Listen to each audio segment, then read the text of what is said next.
السلام علیکم ورحمۃ اللہ وبرکاتہ۔ ویورز کیسے ہیں آپ؟ امید ہے آپ سب خیریت سے ہوں گے۔ ویورز آج ہم لوگوں نے کسی کو رخصت کرتے وقت کی دعا پڑھنی ہے۔ اعوذ باللہ من الشیطان الرجیم، بسم اللہ الرحمن الرحیم۔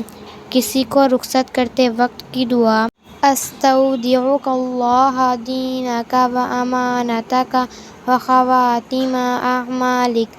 استودعک اللہ دینک و امانتک و خواتیم اعمالک۔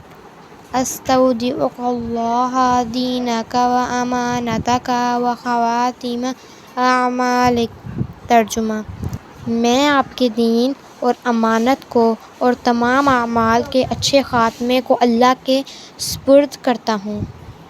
امید ہے آپ کو میری ویڈیو پسند آئی ہوگی۔ اگر آپ کو میری ویڈیو پسند آئی ہو تو میرے چینل کو سبسکرائب کریں، ویڈیو کو لائک کریں اور شیئر کریں۔ اللہ حافظ۔